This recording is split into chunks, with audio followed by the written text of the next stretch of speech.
된 전우좌우의 성도님들과 함께 인사를 나누어 주십시오. 반갑습니다. 함께 예배하게 되어서 감사합니다.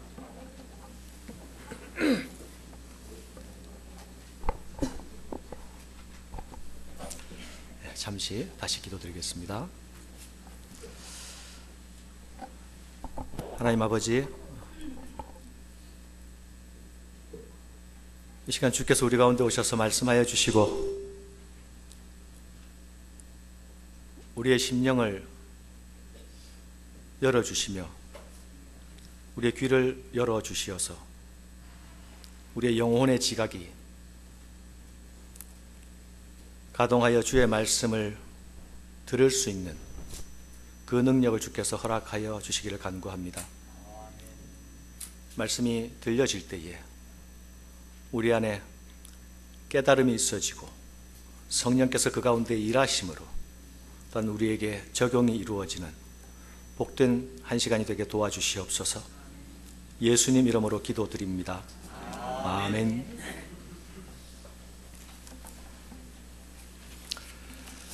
사랑하는 성도 여러분, 예수 믿는 사람들에게 기도 이야기를 하는 것은 굉장히 상투적인 일이 될 수도 있겠습니다.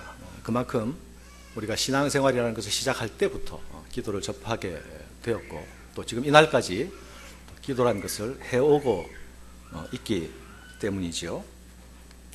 그런데 그 기도가 다 똑같은 기도가 아니고 다 똑같은 수준의 기도가 아니며 다 똑같은 차원의 기도가 아니다라는 것을 또한 우리는 알 수 있습니다. 사실 기도는 하나님 앞에서 드러나는 우리의 얼굴이기도 합니다. 기도를 들어보면 그 사람이 현재 어떤 어려움 가운데 처해 있는지 또 하나님께 어떤 필요를 지금 구하고 있는지 알 수 있죠. 또한 기도를 들어보면 기도하는 그 사람이 지금 현재 어떤 목적을 향하여 나아가려고 하는지도 알 수가 있습니다. 또한 기도는 기도하는 사람이 하나님 앞에서 현재 어떤 태도로 서 있는가, 어떤 자세로 하나님을 대면하고 있는가도 그대로 나타나죠. 그가 어떤 하나님을 지금 붙들고 실험하고 있는가도 나타납니다. 그래서 기도는 현존하시는 하나님 앞에 선 신자의 현존이 그대로 드러나는 장이다고 할 수 있습니다. 그래서 기도는 신자들의, 성도들의 영적인 얼굴입니다. 이 얼굴의 모습은 각양 사람들이 다른 것처럼 또 각양 다른 개성을 가지고 나타날 수도 있습니다.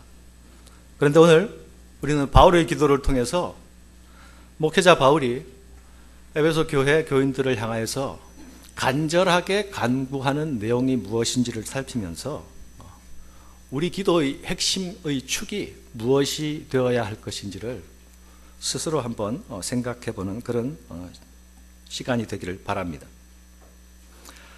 에베소서 묵상에 들어가면서 우리는 기도하는 바울을 만나게 되죠. 에베소서 1장에서도 기도하는 바울이 나타나고요. 에베소서 3장에서도 또 기도하는 바울이 나타납니다.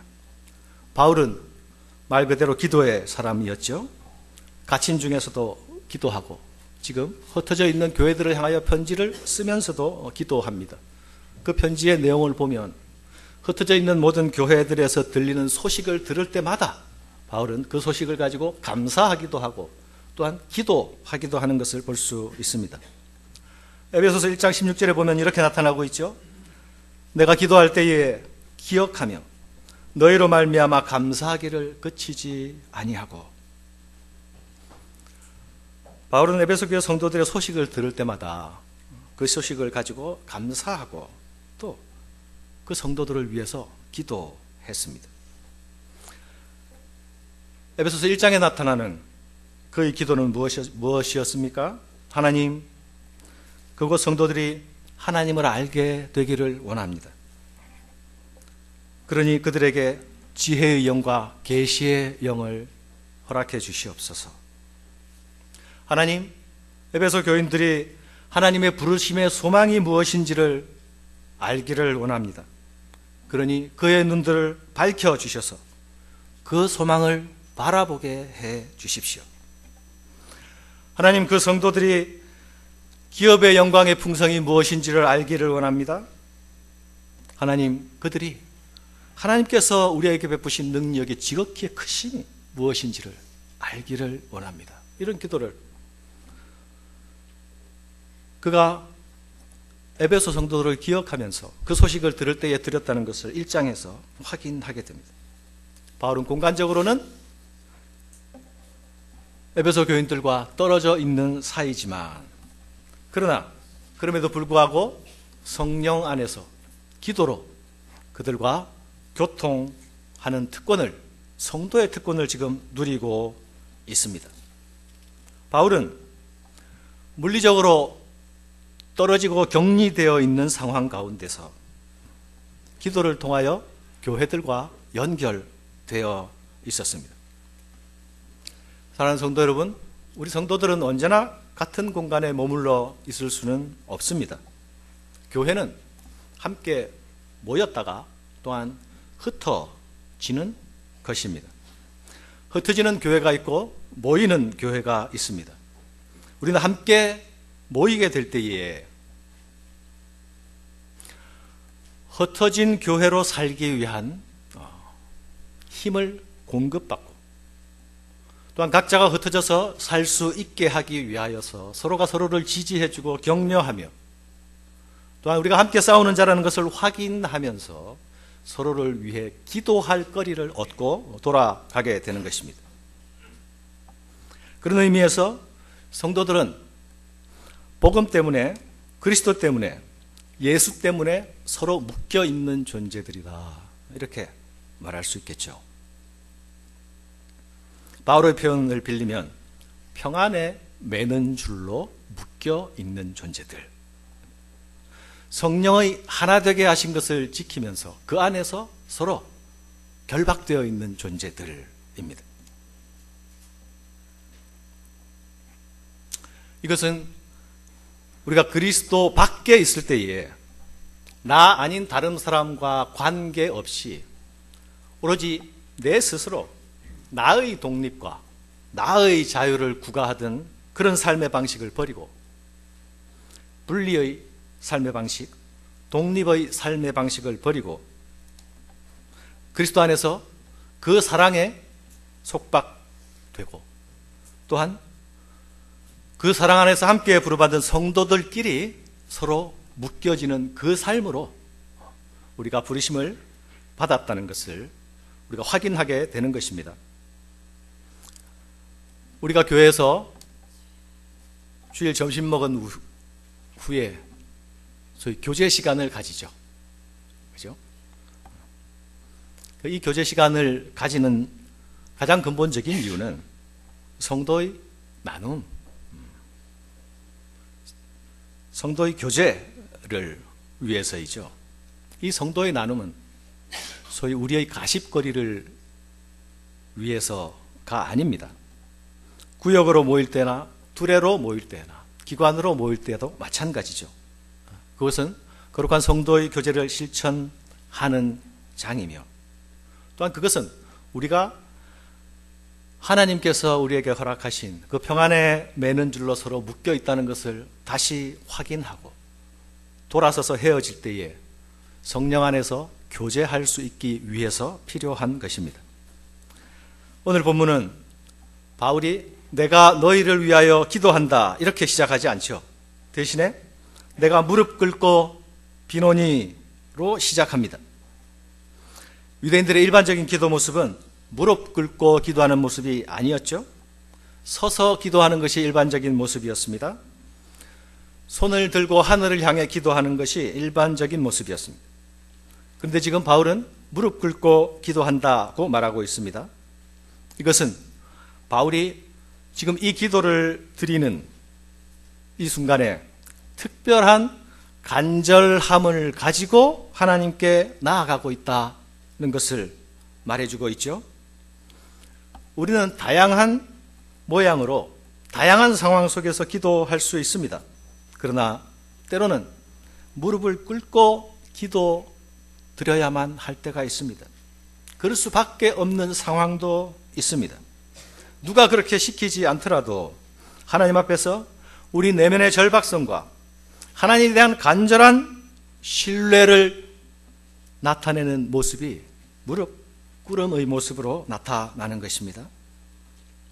사도행전에 보면 집사 스데반이 돌에 맞아 죽을 때에 그의 긴긴 설교가 마치고 둘러선 사람들은 그를 향해서 돌을 던질 때에 그 스데반이 하늘을 향해 기도하죠.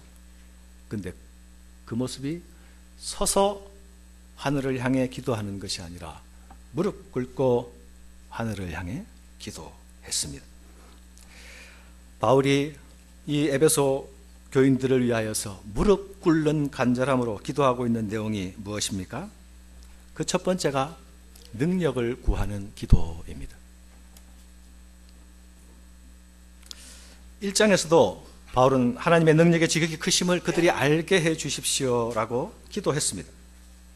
바울은 성도들이 죽은 자를 살리시는 하나님, 그 하나님의 능력을 알기 원했습니다. 그 능력이 그리스도 안에서 나타났지요. 하나님은 그 능력으로 그리스도의 이름이 세상 모든 이름 위에 뛰어나게 하셨고, 하나님은 그 능력으로 만물을 새롭게 하십니다. 그런데 3장에서는 더 적극적으로 그 능력을 구하고 있습니다. 더 구체적으로 능력을 구하고 있습니다. 하나님의 그 능력이, 하나님은 부활의 하나님이시다, 새 창조의 하나님이시다, 십자가에 달려 저주받은 죽음을 죽으신 분을 가장 높은 분으로 높여 올리시는 하나님이시다라는 그 지식을 넘어서 그 객관적인 지식에 머물러 있는 것이 아니라 그 지식이 각 사람에게 각각 나타나서 그들이 그 하나님의 능력을 실제로 체험하고, 그리고 그 능력 가운데서 변화되기를 간절한 마음으로 하나님께 올려드리고 있는 것입니다. 능력으로 강건하게 하시오며,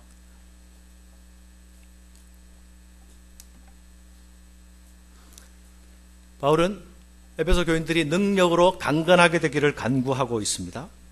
그런데 그 능력으로 간구하게 되는 그 대상이 무엇입니까? 무엇을 강건하게 해달라고 기도하고 있습니까? 바로 속사람이죠. 속사람. 너희 속사람을 능력으로 강건하게 하시오며. 여러분, 속사람이란 무슨 뜻입니까? 이거 말고 이 안에 있는 거가 속사람입니까? 그렇다면 우리 모두는 예수 안에 있거나 밖에 있거나 겉사람과 속사람을 가지고 있는 것이 되겠죠. 그죠? 고린도후서 4장 16절에서 18절을 보면 바울은 이렇게 말하고 있습니다. 우리의 겉사람은 낡아지나 우리의 속사람은 날로 새로워지도다. 이 속사람은 그냥 우리 안에 있는 것이 아니라 이 속사람은 그리스도 안에서 새롭게 창조된 새 사람입니다.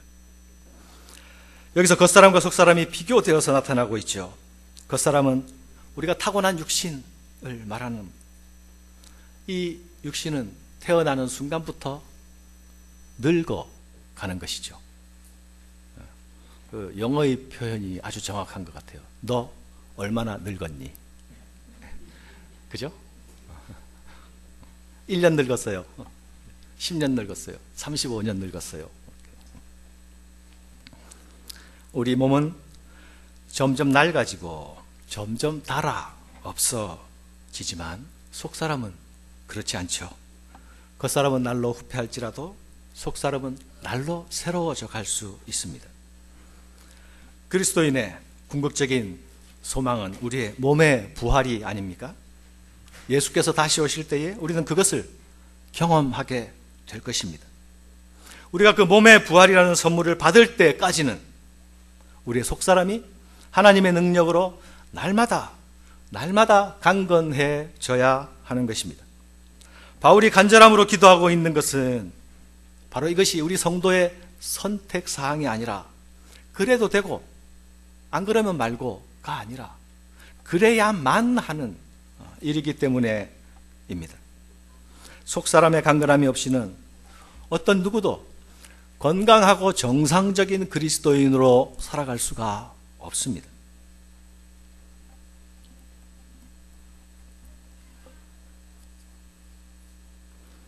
이 시대는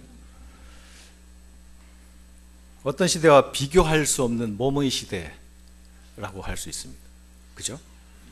TV에 몸짱은 벌써 이미 한물 갖고 이제 몸신, 몸짱, 몸신 이런 말을 아주 자연스럽게 사용하죠. 또 건강식단, 웰빙 식품 이런 것이 우리 관심의 대상입니다. 아름다운 몸 만들기 위해서 사람들은 시간과 돈 들이기를 주저하지 않습니다. 물론 그것은 필요한 일이기도 하죠. 그러나 그것만 필요한 것이 아니죠.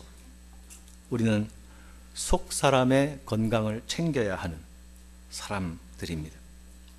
굳이 우선순위를 말하자면 속 사람의 건강이 더 우선이라 말할 수밖에 없습니다. 겉사람은 아무리 챙기더라도 시효가 정해지고 태어나 있는 존재입니다. 속사람이 살아나지 않는다면 겉사람이 아무리 아름답고 건강해 보여도 그것은 아름다운 포장지 속에 담겨있는 속빈 상자와 같을 수밖에 없습니다. 물론 내면도 훌륭하고 안의 내용도 꽉 차 있고 포장지도 아름다우면 그것보다 좋은 것은 없을 것입니다. 하지만 우리는 드러나는 것, 겉사람, 외모에 지중하는 이런 시대의 풍조 속에서 특별히 더욱 더 속 사람의 강건을 위하여서 그 안에, 내 안에 하나님의 능력이 나타나도록 기도해야 합니다. 사도 바울이 지금 속 사람의 강건을 간절히 간구하고 있는 것은 바로 그것이 모든 성도들의 우선적이고 1차적이고 간절한 필요가 되기 때문에 그렇습니다. 사랑하는 여러분, 우리의 존재 가운데서 하나님께서 우리 안에 그리스도로 인하여서 창조하신 이 새 사람, 이 속 사람은 우리의 성품과 전 인격을 지배합니다.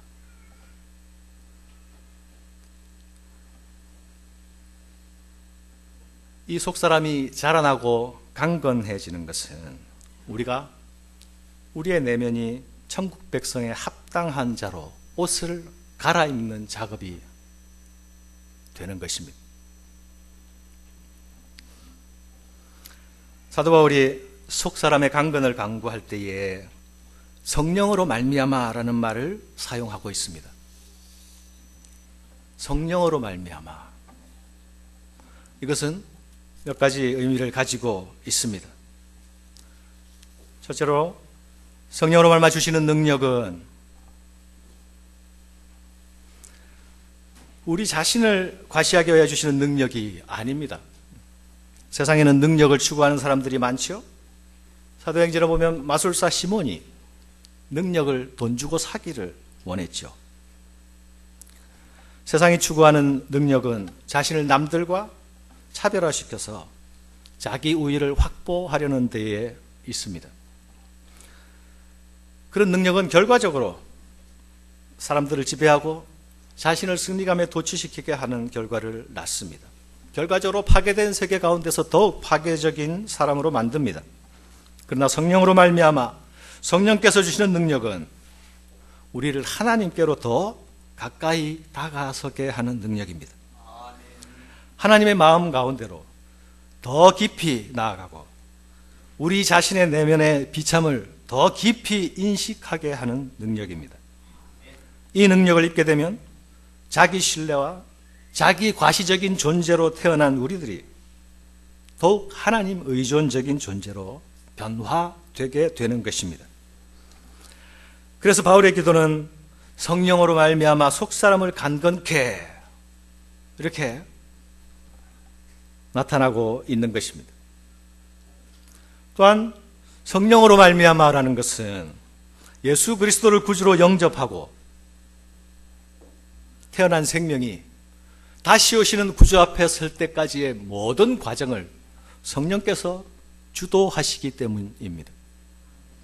성령께서는 하나님께서 예수 안에서 나타내신 그분의 큰 일을 가지고, 그분의 십자가와 부활 사건을 가지고 우리에게 말씀하시고 교훈하시고 우리가 누구인지를 깨닫게 하시고, 또한 우리가 어느 목소리를 듣고 어디를 향하여 갈 것인지를 알게 하심으로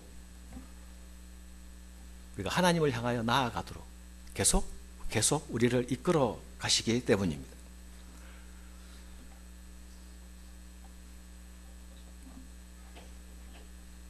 바울의 기도는 성령으로 말미암아에서 이제 믿음으로 말미암아로 옮겨가고 있습니다. 믿음으로 말미암아 다음에 나오는 구절이 뭡니까? 그리스도께서 너희 마음에 계시게. 그리스도께서 너희 마음에 계시게. 바울이 바라는 것은 신자들의 마음속에 그리스도께서 거주하셔서 그 집을 그리스도의 집으로 삼으시는 것입니다. 그리스도께서 내 마음의 집에, 내 새 사람의 집에 집주인이 되어서 정주하시는 것입니다. 그리스도께서 내 마음의 집에 입주하실 때에, 처음 입주하실 때의 내 마음의 상태는, 우리 집의 상태는 그분이 거하실 만한 상태가 아니었습니다. 아주 어집고 어지럽고 혼란스럽고 혼돈 가운데 있던 상태였습니다. 그러나 그리스도께서 그 집 주인이 되셔서 계속 주인으로 거주하시는 동안에는 그 집안이 변화가 일어나는 것입니다. 절망의 집에서 소망의 집으로 변화가 일어납니다. 그리스도가 거하실 만한 집으로 변화됩니다. 여러분은 다른 사람들의 집들을 방문해 보면 아파트는 모양은 다 똑같이 생겼는데 안에 들어가면 다 다른 분위기가 나타나죠. 그죠? 그 다 다른 분위기는 그 집에 사는 사람들의 모습을 한 면씩 드러내주기 때문이죠. 그리스도가 사실 만한 집, 그분이 거주하실 만한 집, 그 집으로 변화되기 위해서 제일 먼저 필요한 것이 그분이 우리 안에 거주하시는 것입니다. 손님으로 잠깐 계셨다가 우리가 바쁘고 우리가 필요할 때는 잠시 나가 계셨다가 다시 손님으로 찾아오시고가 아니라 그 집의 주인이 그분이, 내 집의 주인이 그분이 되시는 것입니다. 명패만 그리스도의 집이라고 붙어 있는 것이 아니라 내용도 그리스도의 집으로 바뀌게 되어야 하는 것입니다. 이렇게 되면 그 사람은 더러운 것을 버리게 됩니다. 새 것을 취합니다. 어두운 것을 벗어버립니다. 빛나는 새 것을 입습니다. 이것이 사장에서 이어지는 그리스도인의 삶에 대한 이야기죠. 그것은 이 땅의 지체를 죽이는 것이고 옛사람의 습관과 옛사람의 사고방식을 버리는 일입니다. 집안이 변하는 것입니다. 이방인의 허망한 것으로 행하지 않게 되는 것입니다. 속사람의 변화입니다. 이 변화는 내가 주인 되었던 옛사람의 방식에서 그리스도가 주인된 새 사람의 방식으로 변화와 전환입니다. 이 변화와 전환은 점차적으로, 점진적으로 일어납니다. 그리고 마침내는 정말 그리스도가 거하실 만한 그리스도의 집, 하나님의 집, 성전으로 변화하게 되는 것입니다. 그러나 여러분, 이 변화는 우리 모두가 꿈꾸고 나아가야 할 변화이지만 결코 자연스럽게 일어나는 것이 아닙니다. 이 변화에는 능력이 필요합니다. 그래서 바울은 능력을 구하고 있는 것입니다. 성령으로 말미암아.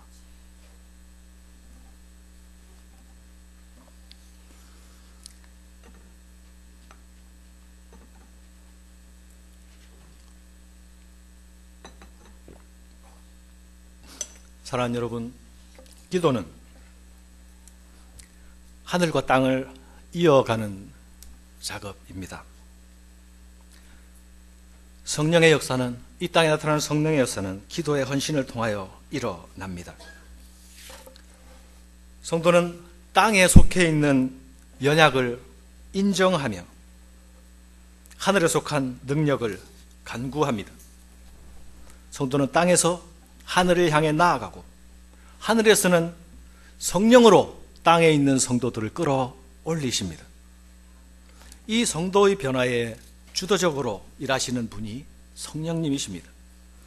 그래서 사도의 기도가 성령으로 말미암아 속사람의 능력으로 강건케 해 주십시오, 이렇게 기도하는 것입니다. 강건케 된 속사람은, 그 새 사람은 내 안에 거하시는 그리스도의 통치와 다스림 안에서 그분의 능력을 경험합니다. 우리가 상상할 수 없었던 영역을 경험하게 됩니다. 부활하신 그리스도의 능력을 더 깊이 깨달아 알아가게 됩니다. 죽음으로 위협하는 세상과 어둠의 세력을 향하여서 무릎 꿇지 않게 됩니다. 그리스도의 부활의 능력 가운데서 그리스도의 권한에 더 깊이 동참하기를 결단할 수 있게 되는 것입니다. 바울은 그리스도께서 우리 안에 거주하셔서 주인으로 다스리는 삶의 모습을 은유적인 두 그림 언어를 사용해서 우리에게 표현해 주고 있습니다. 이 표현으로 인해서 우리 안에서 그리스도의 집이 어떻게 변화해 가는가를 시각적으로 우리가 상상할 수 있게 합니다. 하나는 뿌리가 내린다라는, 소위 나무를 심고 나무가 자라는 그런 원예적인 표현이고요. 또 하나는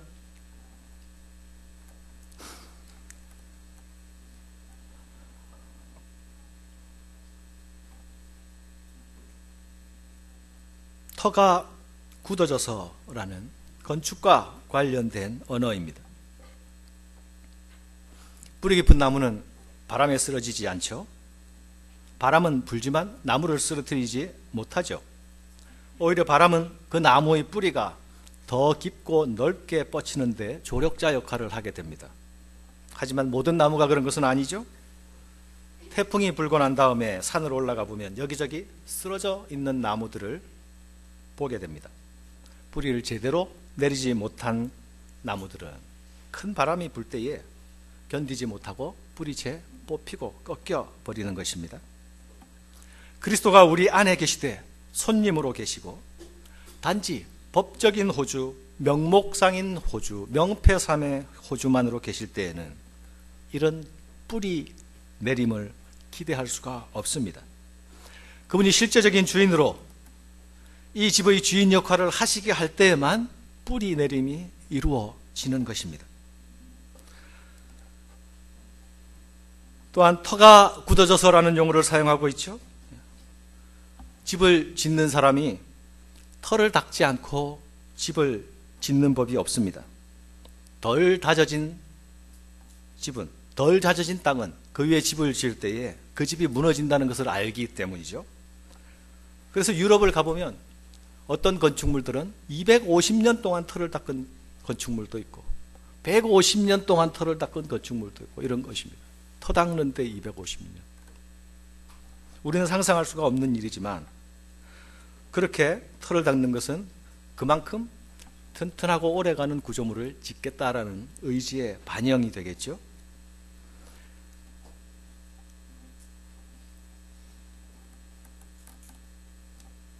기초가 약하고 집안이 약한 집에 튼튼한 집을 지을 수 없습니다. 그래서 뿌리가 깊어지고 터가 굳어진 그런 땅, 그리스도가 계셔서 그리스도의 통치로 인해서 그렇게 된 땅, 그것이 우리 마음의 상태가 될 수 있도록, 우리 새 사람의 존재의 상태가 될 수 있도록 기도하고 있습니다. 그런데 바울이 이 두 가지 그림 언어를 통해서 내 안에 거하시는 이 그리스도께서 거하심으로 뿌리 내리고 터가 굳어져서 실제적으로 추구하게 될 그 목표가 무엇인지가 나타나고 있습니다. 이 간구가 궁극적으로 지향하고 있는 목표가 무엇입니까? 그것은 그분이 내 안에 확실한 주인으로 거하셔서 우리를 확실히 다스리시게 될 때에 우리가 알게 되는 것은 주인 되신 그분이 누구신가라는 사실입니다. 처음 예수를 영접하고 처음 예수를 알 때에 아는 것과 차원이 다른 그분에 대한 알미 진행되어 간다는 것입니다. 그 주인의 다스림을 받아 그 주인의 통치 아래에서 한 걸음 한 걸음 발걸음을 뛸 때마다 그분이 그렇게 말씀하신 이유와 그분이 그렇게 행하게 하신 것들을 깨달아 가면서 그 주인의 심중과 의중과 그 주인의 인격을 더 깊이 알아가게 되는 것입니다. 그분을 인격적으로 점점 깊이 알게 되는 것입니다.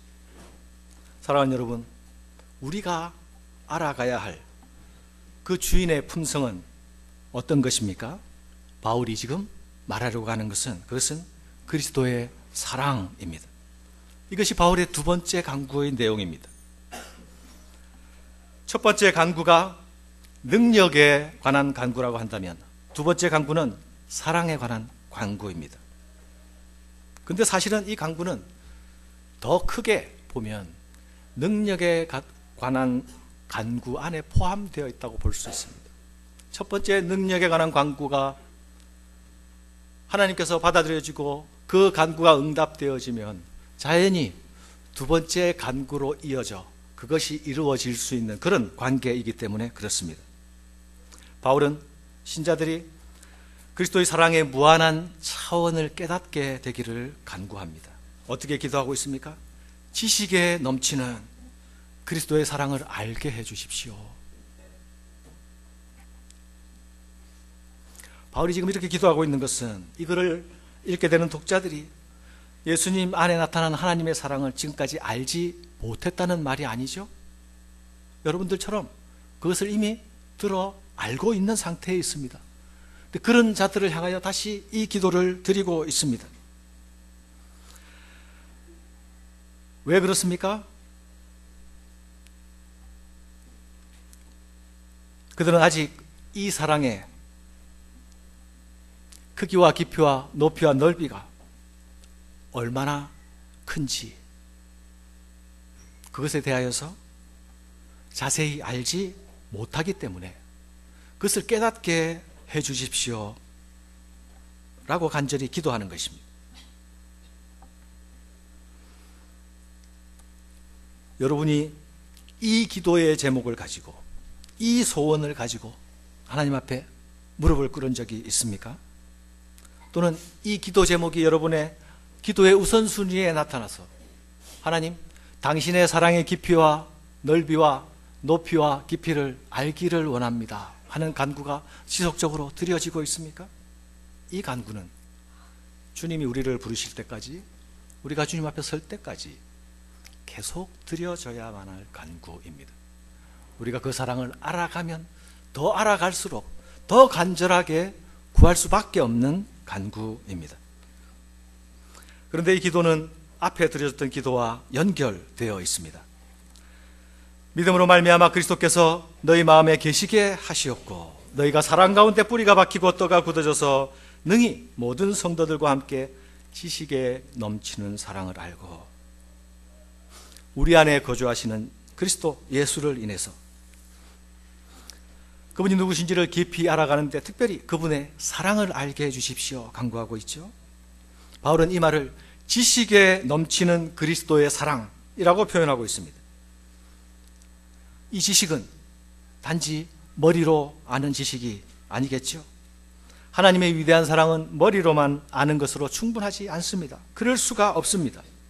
바울이 지금 기도하는 것은 이 사랑을 더 깊은 차원에서 알게 해주십시오. 우리의 일반적인 지각을 넘어서 하나님께서 그것을 하나님의 능력으로 알게 해주십시오. 어쩌면 이 간구는 성도들이 하나님의 사랑을 들어서 알고 있는 자리에서 그것을 느끼고 체험해서 알고 있는 지경으로 옮겨져 가야 하겠다는 바울의 소망이 담겨 있는 간구이기도 할 것입니다.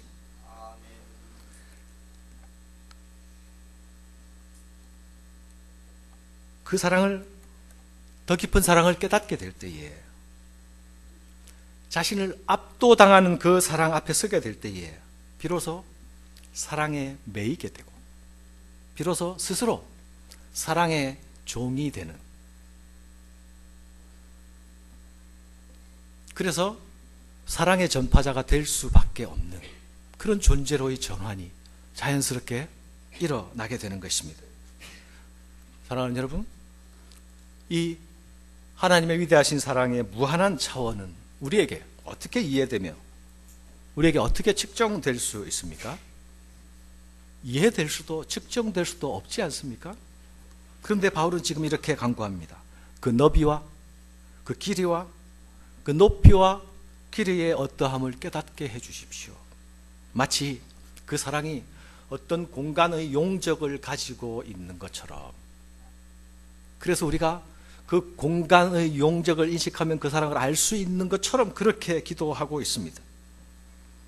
그런데 이 표현을 하고 있는 바울의 머리, 심정 안에는 아마도 구약의 선지자들이 보았던 성전에 가득히 충만하게 임재한 하나님의 영광을 그리고 있는 것 같습니다.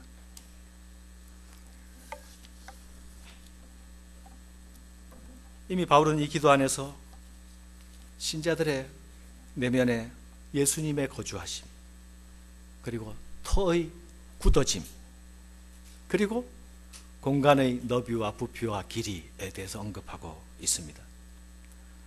이것을 보면 바울이 머릿속에 성전의 그림을 가지고 우리의 세 사람이 하나님의 전이 되는 그림을 가지고 옛 선지자들이 하나님의 계시 안에서 성전 가운데 충만한 영광을 목도했던 것처럼, 그리고 하나님이 새롭게 허락하시는 새 예루살렘과 새 성전의 모습을 청량하게 하셨던 것처럼, 그렇게 그 충만한 영광이 우리 안에서 그리스도의 사랑이 깨달아지는 그것으로 그렇게 나타나도록, 그렇게 감각되도록, 그렇게 체험할 수 있도록 지금 기도하고 있는 것입니다.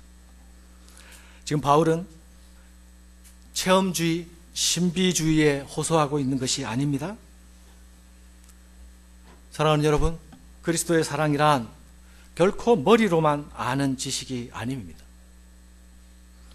때로는 우리 몸으로 느끼고 우리의 전 인격이 그 앞에서 전율하고, 때로는 그 앞에 엎드려 굴복하게 되는 힘을 가지고 있는 사랑입니다. 이 사랑은 우리의 지적인 각성을 통해서 올 수도 있습니다. 그러나 또한 이 사랑은 위로부터 부어지는 성령의 역사를 통해 우리의 영혼이 별안간 감지하게 되기도 합니다. 때로는 이 사랑은 우리 인격을 사로잡아서 우리 자신을 압도하며 우리를 그 사랑의 포로로 만들어 버립니다. 사도 바울 자신이 이 압도당하는 사랑과 그 사랑의 전율을 경험한 사람이었습니다. 그 경험이 예수를 핍박하는 핍박자에서 예수를 전하는 전파자로 그의 삶이 전환되는 계기가 되었습니다. 그리고 그 이후로도 그는 그 사랑 안에서 더 깊어지고 더 깊어지는 체험을 이어갔습니다. 에베소서 1장을 시작하자마자 1장 3절부터 터져나오는 바울의 찬양의 탄성을 우리는 듣지 않았습니까? 찬송하리로다 하나님 곧 우리 주 예수 그리스도의 아버지께서 그리스도 안에서 하늘에 속한 모든 신령한 복을로 우리에게 복 주시되, 이렇게 시작하는 말씀이 14절까지 이어지죠. 이것이 한 문장으로 기록되었다고 전에도 말씀드렸습니다. 이렇게 긴 이야기를 호흡을 끊지 않고 한 문장으로 하게 되는 이유가 무엇이겠습니까? 속에서 멈출 수 없는 탄성으로 터져 나오고 있는 소리라는 것을 의미하는 것이죠. 무엇이 그의 호흡을 이렇게 가쁘게 하고 무엇이 그의 심장을 이리도 요동치게 하는 것입니까? 그것이 바로 그가 만난 하나님께서 그 안에 나타내신, 그리스도를 통해 나타내신 하나님의 사랑입니다. 그는 이 하나님의 큰일, 그 큰 구원의 사건을 생각할 때마다 그 하나님의 사랑과 분리시켜서 이해할 수가 없었습니다. 그러니 이 일을 생각할 때마다 그 안에 가슴의 움직임과 심장의 요동침이 살아나게 되는 것이죠. R.A. 토레이라는 목사님이 있습니다. 여러분 중에 들어보신 분도 있을 것입니다. 이분은 강원도 예수원을 창립하시고 사역하셨던 대천덕 신부님의 할아버지입니다. 대대로 목사 집안이죠. 그 아들도, 이 토레이 목사님의 아들도 목사님이었고 중국에서 선교 활동을 하셨습니다. 그 아들은 한국에서 예수원으로 사역을 했고, 또 그 아들은 지금 오대영이라는 이름으로 축복받은 집안이죠. 그런데 이 R.A. 토레이 목사님은 특별히 성령 하나님에 대한 사역에 아주 관심이 많았습니다. 평생 동안 그분에 대한 관심을 가지고 또한 이 성령 세례 부분에 대해서 저술도 남겼습니다. 우리가 성령 세례에 대한 관심을 가질 때에 보통 개혁주의 관점에서의 성령 세례, 그리고 로이 존스 목사님이 말씀하시는 성령 세례, 그리고 그 다음이 R.A. 토레이 목사님이 말씀하시는 성령 세례, 이 세 가지 성령 세례를 이해하면 성경이 말하는 성령 세례에 대해서 우리가 다 살펴보는 것이라고 할 수 있습니다. 이 목사님이 늘 마음의 소원이 하나님의 얼굴을 구하는 것이었습니다. 그것도 간절히 하나님의 얼굴을 뵙기를 원합니다. 그 소원을 가지고 여느 때처럼 성경을 읽고 기도하는 시간이었는데요.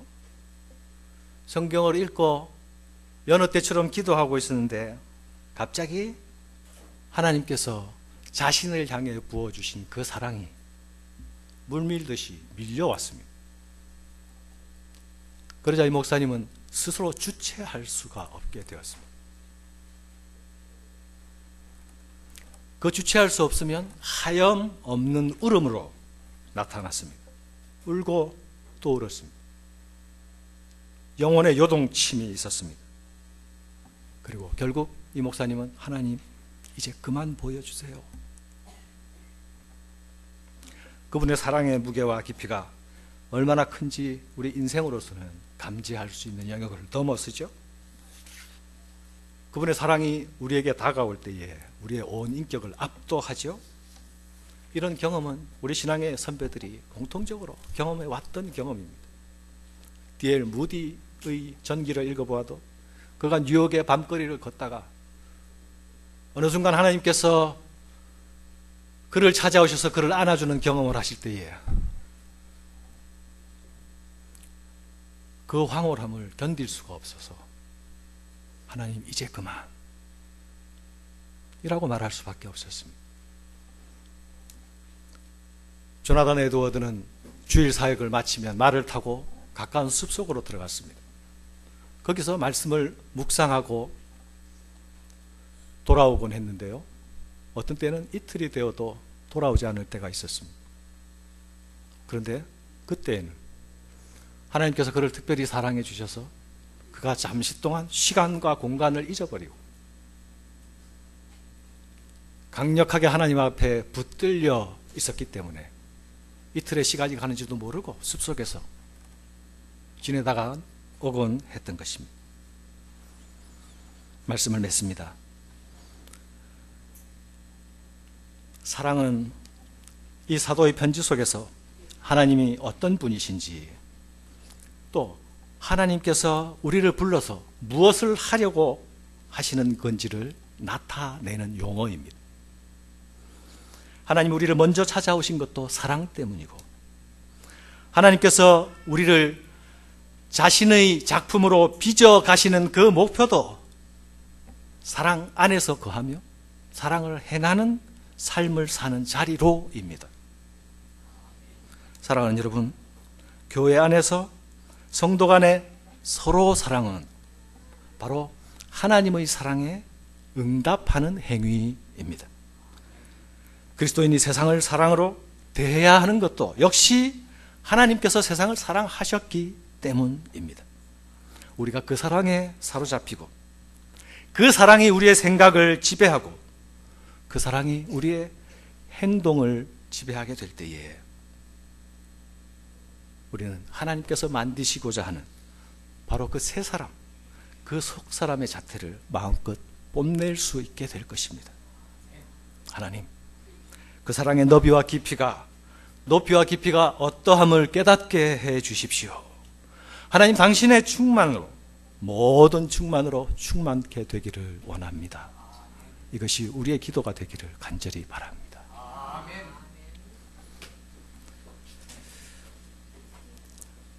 하나님 아버지, 주께서 저희들을 사랑하여 주신 것을 압니다. 그 사랑에 감사합니다. 우리가 그 사랑에 사로잡혀 이날 이후의 삶을 살아갈 수 있도록 주의 사랑으로 우리를 인도하여 주시되 압도함으로 인도하여 주시기를 간구합니다. 세상에 끌려가며 사는 것이 아니라, 내 욕심에 끌려가며 사는 것이 아니라, 세상에 포로되어 사는 것이 아니라 주의 사랑에 포로된 자로 살아갈 수 있는 그 축복과 그 영광을 우리에게 펼쳐 보여주시옵소서. 예수님 이름으로 기도드립니다. 아멘.